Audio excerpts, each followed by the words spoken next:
We're in chapter 13, blood vessel. The blood vessel, you have their function is to carry the blood to the whole body. And the capillary, that's where the gas and oxygen exchange, nutrient exchange happens, and eventually the vein to send the blood back. And the blood vessel has 3 layers. So tunica externa, tunica media, and tunica interna. So the middle layer, that's the muscle layer. And this slide compared the artery with the vein. So you found the inner diameter, the vein is bigger compared with artery. And this helped the blood to send back to the heart because the vein's function is to send the blood back. And the artery, you found you have a bigger muscle layer, tunica media, that's the muscle layer. And because the artery is closer to the heart, so they're going to take the pressure from the heart. That's why they need more smooth muscle. So 3 layers. Tunica interna, that's the one touch the blood. Tunica media, that's the middle layer. You have smooth muscle. And the tunica externa, that's the outside layer. Those the connective tissue. And these slides compare the artery with the veins. So the veins have bigger inner diameter, and the artery have a bigger smooth muscle layer. And the artery send blood out, oxygenated blood out to your tissue and to the capillary. Capillary is where those gas exchange, nutrient exchange happens. Now it becomes deoxygenated blood. It will go through the vein system, go back to your circulation.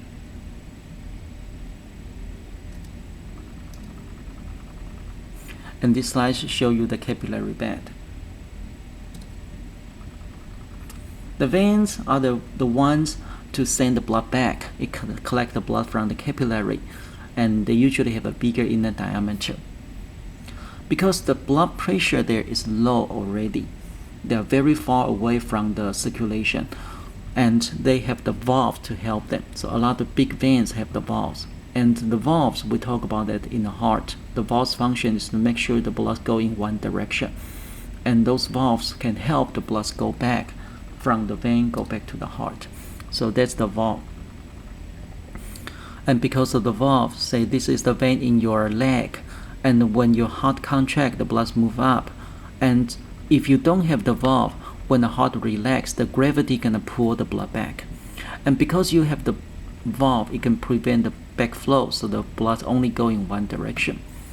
And this histogram show you that your blood, most of them stay in your vein. So you have about 60 to 70% of the blood stay in your vein. So your vein is a big container for your blood when you are resting. When you start to exercise, you exercise your skeletal muscle, and skeletal muscle can squeeze the vein. When they squeeze the vein, it helps to send the blood back. So more blood can send back when you exercise.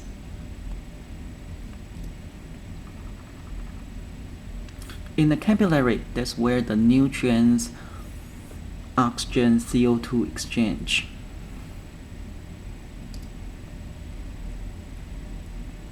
So in the capillary, that's when the small molecules move out and waste particle move in. And the osmotic pressure depends on, it's the driving force to move the molecule out and in. Like that's the artery, that's the capillary. So the blood will keep flowing to here, and it creates a pressure. This pressure is bigger than the pressure to send it back in, so it favors filtration. So more molecule will be sent out in the beginning part of the capillary, and eventually when we go to the vein, close to the vein part, because more molecule being sent out, so the concentration inside become higher and higher, and this will favor this osmotic pressure. We're gonna favor the molecule to move back. So in the end part of the capillary actually favor reabsorption, so it moves back. So most of the liquid move out of the plasma. Eventually it will move back and go back to your blood again. If you still have some liquid here, you have another system called the lymphatic system, and the liquid can go into the lymphatic system, and then we don't call them blood, we call them lymph. Eventually it will go back to your circulation again.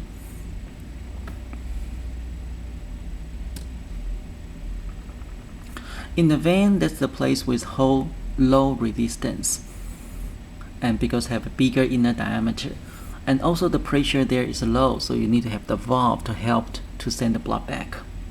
And also when you breathe, your respiratory pump can help the blood go back, like you increase your thoracic cage volume, and this pressure can help air to flow into your lungs, so this breathing, this inhalation.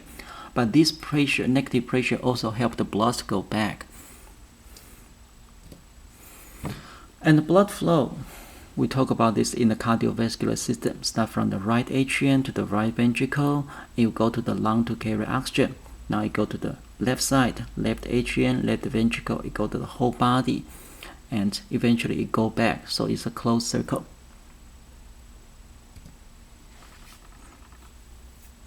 In the pulmonary circuit, the blood go to the lung, and that's a place you have a lot of alveoli, and this is the place where the oxygen CO2 exchange. And you breathe in oxygen. Eventually those oxygen will be loaded, sent to the blood, and blood will carry them to your whole body. Your systemic circulation is job to send those oxygenated blood to your whole body and come back. So you have those aorta left from the left ventricle, and send the blood to the whole body.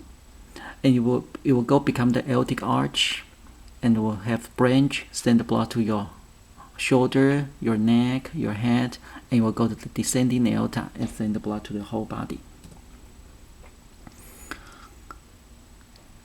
And this slide show you your arteries. So let's go to the next slide. Look at the arteries in your upper body part. So that's the heart, and start from the aorta. Aorta, go to the aortic arch. They have 3 branches. The first one is called the brachiocephalic trunk, and this brachiocephalic trunk gonna diverge out, become the right common carotid artery. That's the one send the blood to your head, so you can feel the pulse in your neck. That's the right common carotid artery. And another branch is called the right subclavian vein. That's the one go to your shoulder and go through your arm, become the axillary artery, and become the brachial artery. Brachial artery is the one you measure the blood pressure. It become the radial and ulnar artery and send the blood to your whole arm. So that's this part, your upper body part, this part, your right part, your left part. And the aortic arch, we talk about the brachiocephalic trunk, that's this branch. And the second branch is called the left common carotid. That's the one to send blood to your head from the left side. And the third branch is left subclavian artery. It will send the blood to your left arm. And now it becomes the descending aorta and send the blood to your lower body. So this show you your common carotid artery. That's the one send the blood to your head. And after the aortic arch, it will become the descending aorta. It will send the blood to your lower body. So this show you those main trunks.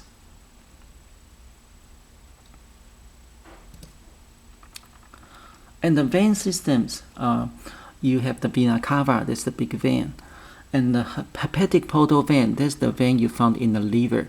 So all the blood from your digestive system need to go to the hepatic portal vein, go to the liver, and liver will detoxify the toxic molecule. And your body consider alcohol is a toxic molecule. So when you drink a lot of alcohol, you increase the workload of the liver. So that's the vein system. A lot of them share the same name as the artery.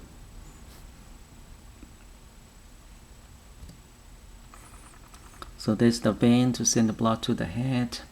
Send the blood from the head and back. And these are the veins in your arm.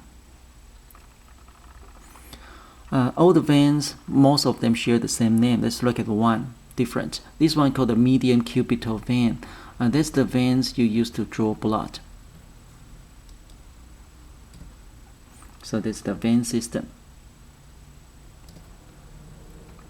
and that's the hepatic portal vein. So it collects all the blood from your digestive system. It go to the liver, and liver will clean those toxic molecules and eventually send those clean blood to your body. And let's look at the fetal circulation, because the fetus get the oxygen from the mom's blood. So they don't have too much blood go to the lung, because they don't get oxygen from the lung, and they have the bypass.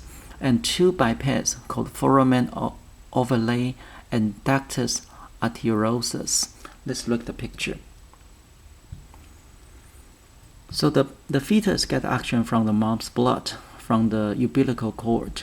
So the between the left and right atria, they have an opening called foramen ovale.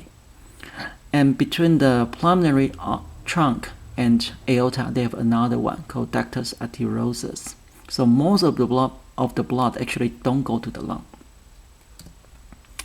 And after the baby is born, the left pump, the right pump need to be separated, so the foramen ovale will close.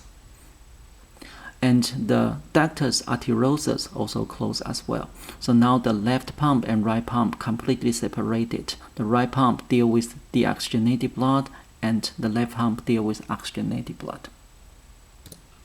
Okay, that's it.